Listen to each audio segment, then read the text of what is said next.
Pemirsa, setelah 20 tahun pemerintah kembali membuka keran ekspor pasir laut melalui penerbitan Permendag nomor 20 tahun 2024. Namun kebijakan ini ditentang habis-habisan. Kerusakan lingkungan hingga pulau yang tenggelam menjadi bukti kerugian yang hingga kini harus dipikul warga pesisir hingga nelayan. Salah satunya Pulau Ubi di Kepulauan Seribu yang tenggelam puluhan tahun silam yang disebut-sebut karena tambang pasir laut. Lalu seperti apa kisahnya? Kita ikuti liputan jurnalis Metro TV Reda Pulpi yang sekaligus mengakhiri perjumpaan kita di Zona Bisnis kali ini. Mewakili seluruh kerabat kerja yang bertugas, saya Iqbal Himawan mengucapkan terima kasih. Selalu jaga kesehatan Anda dan tetaplah di Metro TV.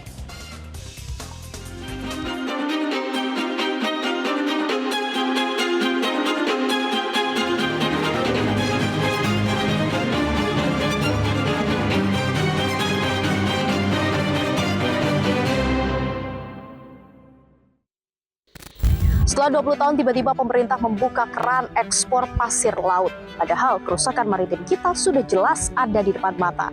Lalu kalau ekspor ini benar-benar dilakukan, bagaimana dengan nasib nelayan Indonesia? Ikuti penelusuran kami.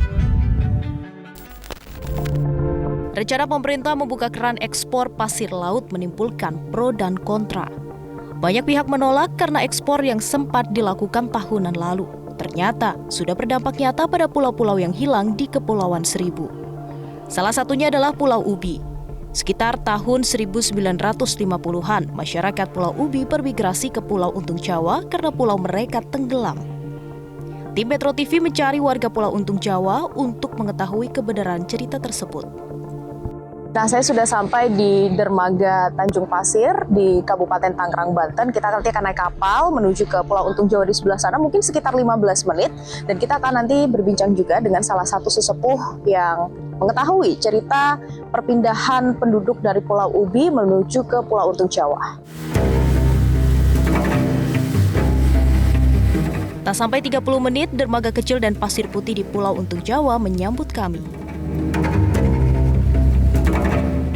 Dan kami baru saja tiba di Pulau Untung Jawa, Kepulauan Seribu. Tak perlu waktu lama, kami bertemu dengan Atip, sesepuh Pulau Untung Jawa. Kedua orang tuanya merupakan warga asli Pulau Ubi. Atip menceritakan mengapa warga Ubi terpaksa bermigrasi ke Untung Jawa. Kita lihat belakang ini apa, Pak? Ini adalah tugu perpindahan dari Pulau Ubi ke Pulau Untung Jawa. Perpindahan dari Pulau Ubi ke Pulau Untung Jawa dibuat tugu ini tanggal 13 bulan 2 tahun 1954. Nah, saya kan dapat info katanya Pulau Ubi ini sekarang sudah tenggelam begitu ya, Pak? Iya. Salah satu alasannya karena ada pengerukan pasir, tambang pasir laut. Itu benar atau nggak sih, Pak? Kalau masalah itu sebagai masyarakat ya kurang mengetahui. Memang pada waktu itu ramai ada pengerukan, tapi pindahnya masyarakat Pulau Ubi ke Pulau Untung Jawa itu bukan karena pengerukan. Memang pengerukan itu sudah pindah. Jadi abrasi, kemudian pemerintah menyarankan untuk pindah. Setelah semua pindah baru ada pengerukan itu ya. Pengerukannya untuk apa, Pak? Kalau pengerukannya nggak tahu. Yang katanya untuk bandara itu nggak tahu juga, nggak tahu juga. Masih simpang siur. Barulah setelah ada pengerukan, jarak berapa tahun itu sampai akhirnya Pulau Ubi tenggelam? Kita 5 tahun ya, 5 tahunan ada ya. Oh, lebih ya, 5 tahun lebih. Lebih dari 5 tahun. Tadi masih ada gudusnya masih ada. Oh, sekarang sudah tidak ada. Sudah tidak ada gudusnya. Itu yang meminta untuk pindah dari pemerintah. Dari lurah. Kalau dulu zaman dulu bek. Sebutannya bek, kalau sekarang lurah. Sekarang udah lurah. Terus kemudian akhirnya semuanya pindah ke Pulau Untung Jawa. Itu masih kosong ya, Pak? Masih kosong. Oke, nah itu perpindahannya karena abrasi. Perpindahannya karena abrasi. Apakah saran dari pemerintah saat itu agar masyarakat Pulau Ubi pindah ke pulau lain adalah agar pasir Pulau Ubi bisa ditambang? Atip pun tak tahu jawabannya. Yang jelas, warga Pulau Untung Jawa belajar dari kesalahan yang lalu. Kini mereka getol menanam mangrove untuk menjaga tempat tinggalnya. Kerusakan lingkungan hidup dan berbagai kerugian lainnya menjadi alasan kenapa pemerintah Indonesia ini melarang adanya ekspor pasir laut pada tahun 2003. Awalnya, Angkatan Laut dan Otorita Batam melakukan penggalian pasir laut di perairan Riau ini untuk mencegah terjadinya pendangkalan laut. Kemudian pasir laut ini dimanfaatkan, dijual kepada pemerintah Singapura untuk melakukan reklamasi sekitar 300 juta meter kubik.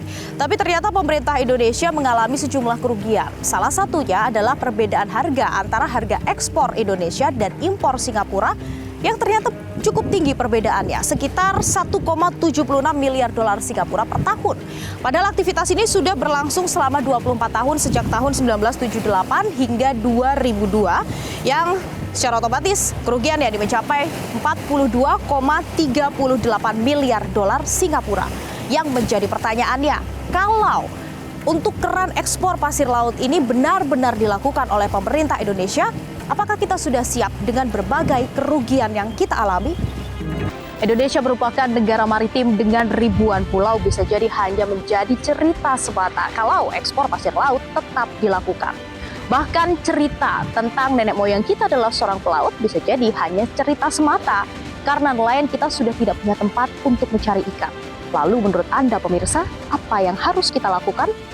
Dari Jakarta, Tim Liputan, Metro TV. Jelajahi cara baru mendapatkan informasi. Download Metro TV Extend sekarang.